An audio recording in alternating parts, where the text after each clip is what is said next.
Assalamualaikum warahmatullahi wabarakatuh. Selamat pagi semuanya. Selamat berjumpa kembali dalam pembelajaran online.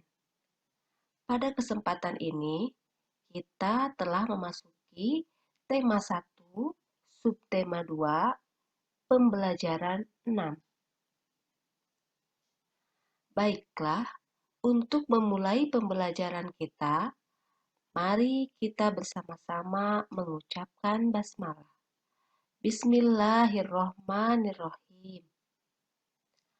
Adapun tujuan pembelajaran yang harus Ananda kuasai setelah selesai pembelajaran hari ini adalah yang pertama, dengan mengamati gambar, siswa dapat menyebutkan macam-macam gerak otot dengan percaya diri. 2. Dengan membaca, siswa dapat menemukan ide pokok masing-masing paragraf dengan tanggung jawab. 3. Dengan menggambar, siswa dapat menggali informasi dari bacaan untuk dituangkan ke dalam bentuk gambar cerita dengan disiplin. 4. Dengan menggambar, siswa dapat menyebutkan organ gerak manusia dengan peduli. Masih ingat kan? Pada pembelajaran kemarin, kita telah mempelajari macam-macam otot, yaitu ada otot polos, ada otot lurik, dan otot jantung. Nah, otot bisa saja mengalami gangguan atau cedera. Hal tersebut dapat terjadi karena adanya gerakan dadakan, kekurangsiapan otot untuk melakukan suatu gerakan, juga karena adanya paksaan gerakan pada otot. Keseleo juga bisa terjadi kapan saja, di mana saja, serta dalam kegiatan apa saja. Misalnya, pada saat Ananda sedang berolahraga. Salah satu jenis olahraga yang rentan terjadi keseleo atau cedera otot adalah sepak bola. Mengapa demikian? Karena dalam sepak bola, kerja otot sangat diforsir. Tubuh harus bergerak dan berlari dalam waktu yang lama.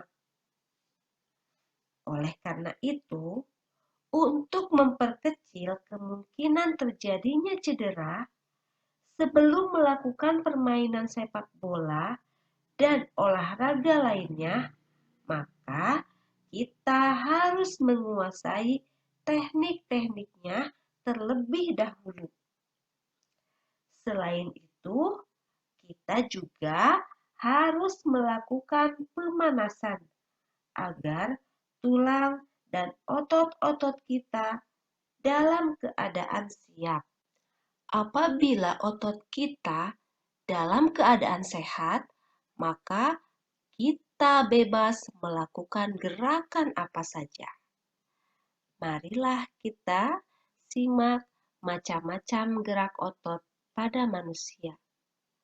Yang pertama, gerak meluruskan. Contohnya, meluruskan lutut, siku, dan ruas jari. Yang kedua, gerak menekan ke bawah atau menurunkan. Ketiga, gerak memutar lengan sehingga telapak menelungkup. Yang keempat, gerak menjauhkan. Contohnya, gerak tungkai menjauhkan dari sumbu tubuh. 5. Gerak yang memutar lengan sehingga tangan menengadah. 6. Gerak yang mendekatkan sumbu tubuh. Contohnya, gerak yang mendekatkan tungkai dengan sumbu tubuh. 7. Gerak yang membengkokkan. Contohnya, membengkokkan siku, ruas jari, dan lutut. Silahkan Ananda praktekkan macam-macam gerak otot tersebut sambil melihat gambar yang sudah tersedia. Itulah macam-macam gerak otot. Kita telah mengetahui bahwa tulang dan otot bekerja secara bersama-sama. Tulang sebagai alat gerak pasif dan otot sebagai alat gerak aktif. Tulang satu dengan tulang lainnya dihubungkan dengan sendi. Mari kita perhatikan macam-macam sendi pada rangka manusia. Ada sendi putar, ada sendi peluru, sendi pelana, sendi geser, dan sendi engsel. Sekarang, mari kita simak penjelasannya. Yang pertama adalah sendi putar, seperti tulang leher yang bisa memutar. Coba dilihat kursornya ya, ini contoh dari sendi putar. Yang kedua, sendi engsel, seperti pertemuan antara tulang lengan atas dan tulang hasta yang dapat digerakkan satu arah. Contoh yang lainnya ini di lutut ya. Lutut juga merupakan sendi engsel. Selanjutnya ada sendi peluru. Sendi peluru ini tempat pertemuan tulang berbentuk mangkuk. Dapat bergerak ke semua arah seperti tulang panggul dan tulang paha. Ini ya. Dan contoh yang lainnya juga nih di tulang lengan atas ya di bahu. Selanjutnya sendi pelana. Nah, contohnya adalah ini ya, tulang telapak tangan dan tulang ibu jari yang dapat digerakkan dua arah. Dan yang terakhir ada sendi geser yang terdapat di antara tulang-tulang pergelangan kaki yang gerakannya hanya dapat menggeser. Itulah macam-macam sendi pada rangka manusia. Perlu diingat ya anak-anak bahwa macam-macam sendi ada 5 macam, yaitu sendi putar, sendi engsel, sendi peluru, sendi pelana, dan sendi geser. Kesemua ini harus kita jaga dan kita rawat agar sendi-sendi kita, otot-otot kita, dan tulang-tulang kita tetap sehat dan kuat. Bagaimanakah cara menjaga dan merawat otot-otot kita? Yang pertama adalah menghindari gerakan yang membebani kerja otot secara berlebihan. Jadi, kita harus menghindari kegiatan atau gerakan yang dipaksakan, atau gerakan yang tiba-tiba, dan kegiatan-kegiatan yang terlalu membebani kerja otot. Yang kedua, melakukan peregangan. Silahkan lakukan beberapa gerakan peregangan sebelum dan sesudah melakukan aktivitas tertentu, seperti saat setelah berolahraga atau sebelum berolahraga, berjalan jauh, dan berlari. Yang ketiga, melakukan latihan rutin. Nah, latihan rutin ini dapat dilakukan dengan menggunakan beban atau juga bisa tanpa menggunakan beban. Bisa di dalam ruangan, bisa juga di luar ruangan. Misalnya, jogging, bersepeda, latihan kebugaran, dan lain-lain. Yang keempat, memenuhi cairan tubuh. Kebutuhan cairan setiap orang kan berbeda-beda ya. Sedikitnya kita harus mengkonsumsi 6 gelas air dalam sehari agar dapat menjaga kesehatan tubuh kita. Cairan ini dapat membantu otot melemas setelah berkontraksi, serta dapat melembabkan sel-sel otot, sehingga tidak mudah mengalami ketegangan. Yang kelima, mengkonsumsi makanan yang bergizi dan bermanfaat bagi otot. Banyak sekali ya Ananda, banyak sekali jenis makanan yang mengandung gizi yang baik bagi otot, khususnya untuk pembentukan otot, seperti putih telur, susu, ikan tuna, sayur brokoli, dada ayam, daging sapi, minyak ikan, keju, kacang almond, dan kacang Arab, serta bayam. Nah, itulah makanan-makanan yang bergizi dan bermanfaat bagi otot. Yang keenam, meringankan nyeri otot. Jadi, kita bisa menggunakan krim khusus otot untuk menimbulkan rasa hangat sehingga otot yang kram menjadi lebih rileks. Ayo, siapa yang kenal tokoh ini? Ini adalah tokoh seorang binaragawan. Ada yang tahu namanya siapa? Iya, betul sekali.